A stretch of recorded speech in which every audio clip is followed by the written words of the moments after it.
slavery operation in American history that many illegal aliens helped make possible on the southern border. And I guess the final question I'll have is, should a government serve its citizens first and foremost? Yeah, of course. Well, okay, there's been many people who are like very political leaders who have said that this place is built off of immigrants. Oh, is it? Wait, hold on. Let's think about that. Sure. First of all, it's legal, not illegal. But was America founded by immigrants or settlers? Settlers. That's not an immigrant.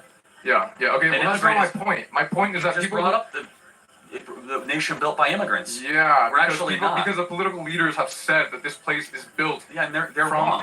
They're wrong. Political leaders are wrong. George W. Bush is wrong. All these political leaders who have built America. By the way, the first person to say that was. How is that wrong? When illegal immigrants make. They grow the economy. Okay, statistically, allow me to build it out for you. Sure.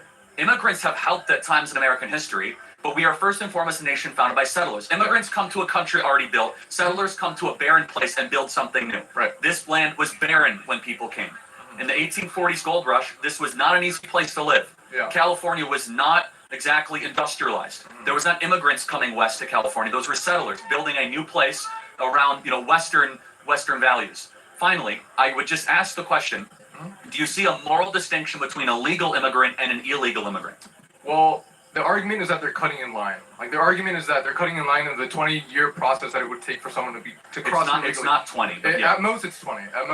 Right now there's around like 1.2 million people who are currently waiting that would take 6 to 7 years for a hearing. And by the way, no one has a right to come to this country. Let me stay on track of what I was going to say.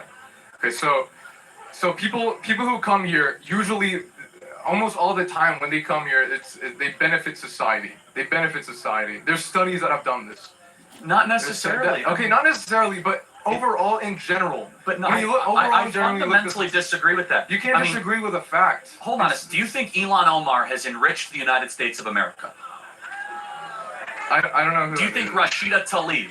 I mean, I could go through person by person. Sorry, I don't know these people. Are these people who have are illegal immigrants that have caused harm? Yeah, if you don't know, I don't mean to pick on you. It's fine. Okay. But I guess the final question is, sure. Do you have any concern that there are too many people coming into this country and we're a nation of strangers, not a nation of neighbors? If the people who are coming are creating America, making it more growing, like the economy is growing, then what harm is that doing? Especially if the people who are coming are not... an economy, though, aren't we? We're a culture. We're a language. Yeah, of course. Okay, so let's talk about that front. When they come here, they don't have any kind of... They're not committing as more crimes than the people who are already here. That is we've already dispelled that, but that is not. You can't in California. Let's say California. Do you think there's anything wrong that a majority of young people in California speak Spanish, not English? Wait, sorry. Can you say that? Do you think there's anything wrong or troubling to the fact that a majority of people under the age of 30 here in the States speak Spanish, not English? Is there a problem with that? Well, yeah. Everyone should be able to have a ability to communicate with the rest of the crowd. So I don't know what the big issue of that. See, I think it's a huge problem when we have a nation where you can't communicate with your fellow neighbor. Simple solution. Teach them how to speak English. What is your point? Yeah, our schools don't do that, actually. And also, have a better solution. Yeah. Don't import a bunch of people that don't speak English. You mean importing people who actually grow the economy? Well, I reject your premise. That's not a premise. That's a study that's been done. Do you know what a premise is? I don't actually care as much about economic growth because we're one nation under... You don't care about... We're not one nation under GDP, we're a nation under God. Yeah. When we lose social cohesion and you import a bunch of people that don't share our values, that don't necessarily always assimilate, that's a major and serious problem. And we are a people first and foremost with a creed, and that creed is falling apart. Mass migration has not helped that creed. Yes, they might buy more trinkets. They might help depress wages. Mass migration, of course, can help. All the good things, all great things for America. They help major corporations, but you know what they also do? They keep down the wages of working people. If you are a plumber, yes, of course, if you think about it, if you're a plumber, electrician, or a welder, and you have to compete against someone from Nicaragua who's willing to do it for $5 less an hour, that depresses the wages of the American citizen. Right. Yeah, so there's been studies that have done that also counteract that. Illegal immigrants... Well, let's use our reason. Let's use our studies. Let's use our reason. Statistics? How about our reason? So we've had mass migration for 20 years. Have wages gone up? I don't know.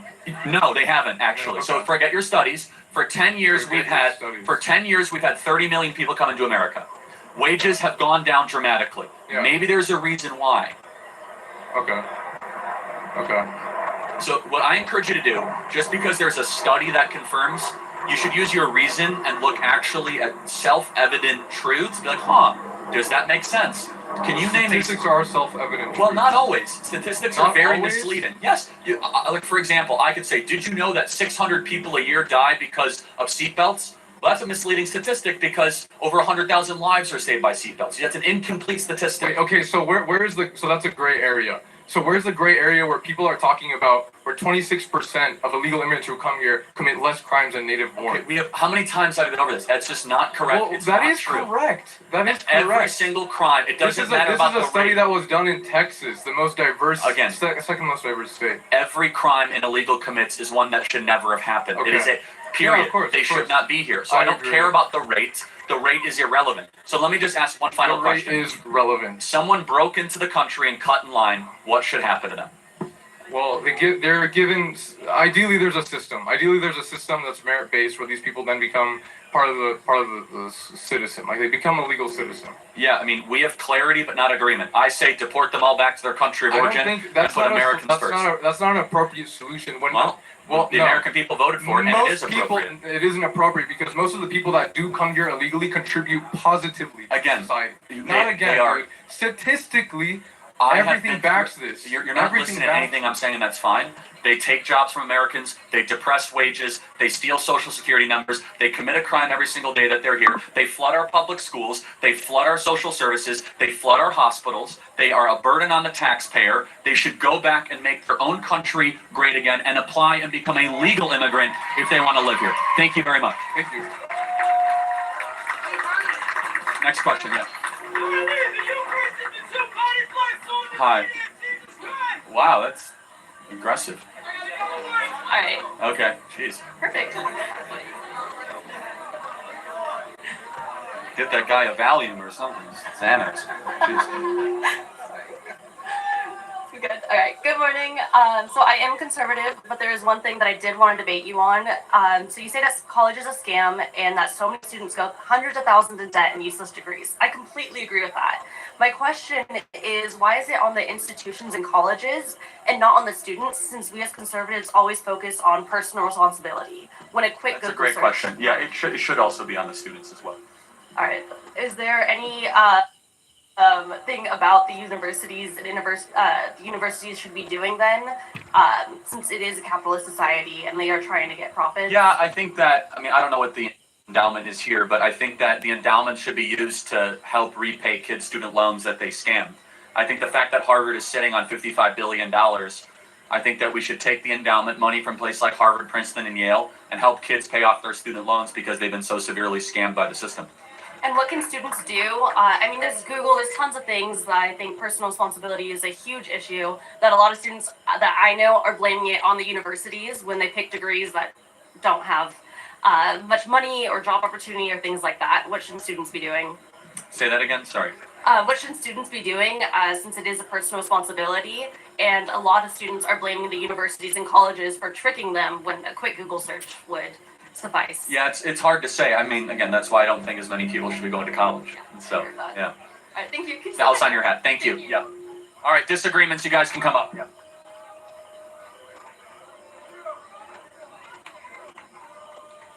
Yes, if you guys disagree, come on to the front. Come on. Hi Charlie, thank you so much for coming here. I think it's really good that you come to campuses and talk to people who disagree with you.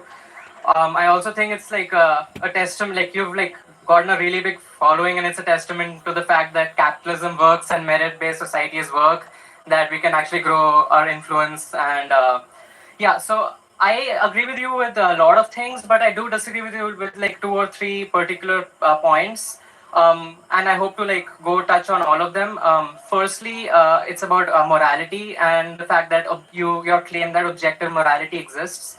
I disagree with that. I think morality is relative for everyone or subjective, and it kind of like grows as with the culture and as the culture changes. So yeah, what are your thoughts about that, and how do you justify objective morality?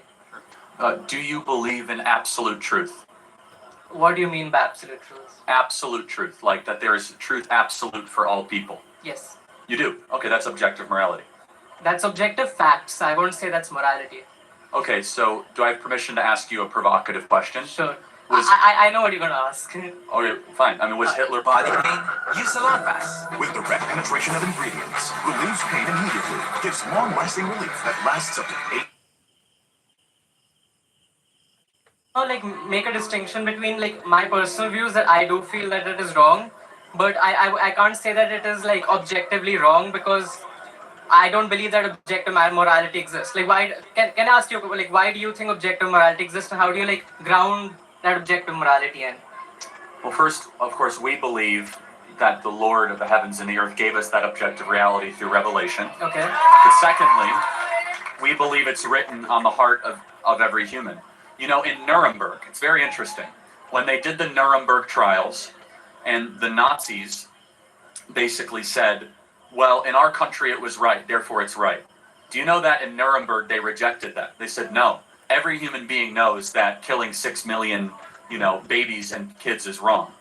And so do you think there's anything built into us of a moral compass that prevents us from doing evil and we have to try to stifle it? I think there are moral intuitions that everyone has, but again, like those moral intuitions can differ from person to person, right? Like I might say that, like I don't know, like doing something is wrong, but like someone else might say, oh, it's fine in this situation.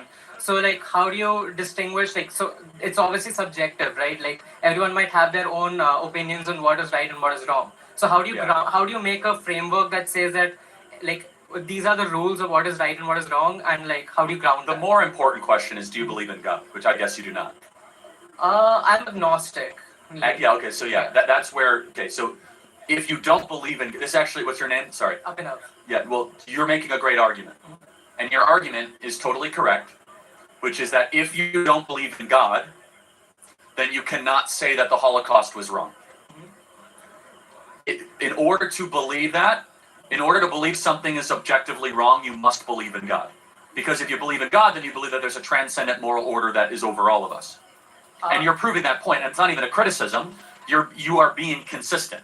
Okay. And to your point, which is that, so we believe that there's a God that has rules for life. We believe that was given to Moses primarily at Mount Sinai. Thou shalt not murder, thou shalt not steal, thou shalt not commit adultery. And that every society and every culture lives under that natural law. And so, but it's very interesting that if we get away from the idea of a belief in God and the transcendent, you can see how dangerous that is for society, right? I wouldn't say it's dangerous because it really depends on what the morals the society adopts and like what their constitution is, what their values are. I don't know why that needs to be grounded in a religion. Well, so let me ask, okay, so would you say that murder is bad? Yes? I would say that. By yeah. what standard do you measure bad? I would say that like it's based on my environment, how I was raised, like what my cultural beliefs are, like how everyone else like morality has influenced my morality. So it's like I believe that it's like, for example, like I think you brought this up in some other debate that like some tribes might like are okay with child sacrifice or cannibalism or things like that, right? So for them that is okay. For me, it's not, right? It really depends on what society we grow up in, I think. Yeah, so child sacrifice is not something you think that is objectively wrong. I'm just trying to understand how do I Let's ground pay attention up here, objective? guys. How do we ground what is objective? And also you brought up a point that like if you do believe in God, then we do have objective morality, right? And you obviously believe in Christianity.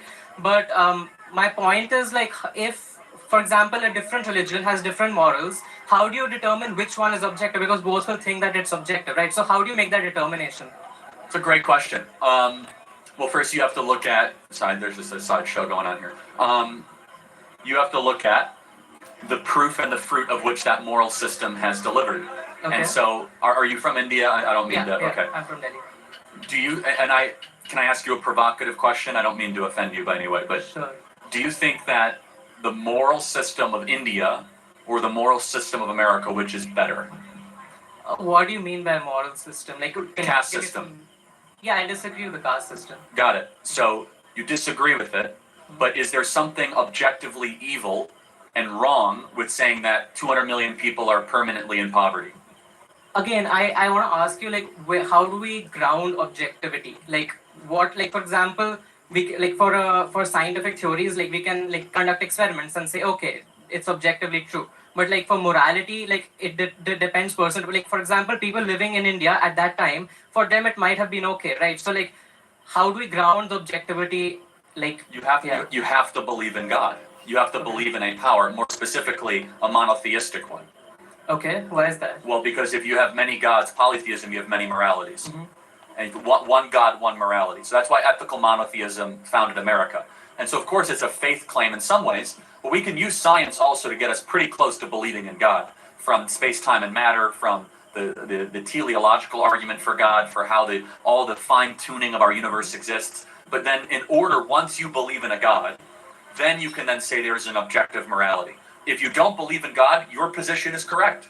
It's But, all just context. I do disagree with one thing, that, like, because there are multiple religions, right? Multiple monotheistic religions. So how do you determine which monotheistic religion is true? So, well, why is mine true? Because Yeah. because the resurrection is the most documented, followed, and proven fact of history. Of all the different things, is that the resurrection of Jesus Christ is by far the most compelling event in human history besides the creation of the world. Is that we know Jesus existed, we know that he was killed, we have extra biblical sources that prove it, from Josephus, from the Talmud, to the historians of the day, and there are so many facts surrounding the resurrection that cannot be explained other than that Jesus actually rose from the dead. From why use female witnesses, we know that he was in the tomb of Joseph of Arimathea, we know that the tomb was empty. Where did Jesus' body go? For example, if you wanted to disprove Christianity, why didn't they just march through the streets with Jesus' corpse and say, nope, actually he is not risen from the dead, here he is right now. From all these different elements, we stake all of our chips as Christians into the resurrection of Jesus Christ. Amongst many other things, that the Bible is materially true every time that we do an archaeological discovery in the Middle East. The more that we search in the Middle East, the more we find out that the Bible is true. Okay, so you're based on the truth value of Christianity, basically, right? And, like, the fact that, like, you believe that your religion is true, and therefore that's where you derive your morality from, right? Partially, yes, but even before that, you don't have to believe in the resurrection to believe in God. Okay. You can believe in God and not believe in the resurrection. So But if you I- asked me why I believe in Christianity. So, for example, there are a lot of arguments. For example, the cosmological argument or teleological argument that you mentioned, which do not really do not refer to, like, a particular god, right? It just refers to God in general. Correct. So And- how do you derive morality from just the existence of God without associating it with a particular religion? Yeah, so that's a great question. So you can use reason that if there is a God, then God would want us to live a certain way. And which way is best, which way is most efficacious. This is not my argument for it, but this would be a more deistic morality Okay. that some of the founding fathers had. That if there is a God, well then he probably wouldn't want us to screw up this place too much. He wouldn't want us to hurt each other, right? You can use your reason to get to that. Does that make sense? Yeah. And it's not a perfect fit. The Christian answer is a far better one, right? And a lot of what we consider to be correct moral thinking is rooted from a belief in objective morality.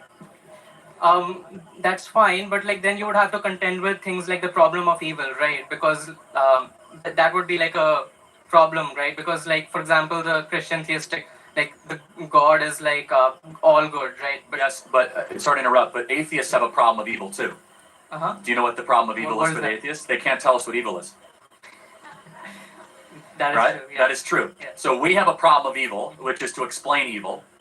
We struggle with that. Atheists have a problem with evil, which is they can't tell us what is evil or good. But that's because they don't believe in objective. Exactly. So that's a bigger problem. So they can't even use the problem of evil against us because what definition do they consider something evil? They can use a problem with suffering because suffering is objectively measured, right? Pain or struggle.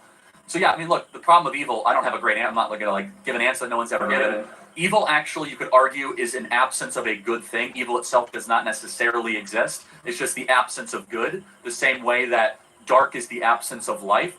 But look, we as Christians, we have a couple things that are very hard to answer, right? Problem of evil and, like, why kids die. I mean, amongst many other things, right? Atheists have to explain everything else. They have to explain why we're here, how the earth was created, love, mercy, justice, forgiveness, everlasting life. And so We do have an answer in the Christian faith that God uses all things for good for those who loves Him. God works in mysterious ways is the old thing that we say. But also we also believe in original sin. But all of that actually appeals that there is a transcendent good. Uh-huh. Evil itself does not disprove God. It might question what you think of God and the nature of God, but itself does not necessarily disprove it. Okay, thank you. I did have like one more point. Yeah, and then we'll get to the next question. Very good though. Yeah. Very quickly, like you mentioned that like the previous person also talked about, you believe that like university is a scam, right? I just wanted to like ask you specifically, like what aspects do you think are a scam? Like, do you think all majors are a scam, all universities are a Not scam? necessarily, Okay. but I mean, half the kids in this audience, if they get a job, they'll end up getting a job that does not require a college degree. So and I mean, you think about that. I mean, by the way, the national graduation rate's only 59%. 41% of people that enter college do not graduate. So I do agree with you that the tuition part of it can like nowadays, like on the internet you can find almost any information. Yeah. I do believe that like the utility of universities is the networking that you can do with the peers as well as like industry professionals, and also the resources that universities provide, especially for the STEM subjects. And I wanted to ask you, like, since you really quick, yeah. yeah, I would last question. Last question. I wanted to ask you, like, since you did not like go to university and like you built this entire big organization yourself, how did you tackle those networking challenges, and like how did you like step by step build up to this? Phenomenal question. You find somebody you want to go meet and you go find them. You don't need to go to college to meet important people. You literally could be like, okay, what do I want to do? Who's the best person in my local area? Find out what charities are involved. Call their office. Show up at their office. You'd be amazed at how many people are willing to work with you and meet you, but you don't need to necessarily go to college to be able to do that networking opportunity. Thank you so much. Very good. Do you want a hat? Okay, thank you. Excellent questions. Very thoughtful, my friend. Thank you. That's how it should be. Give it up for him. That was really good, everybody.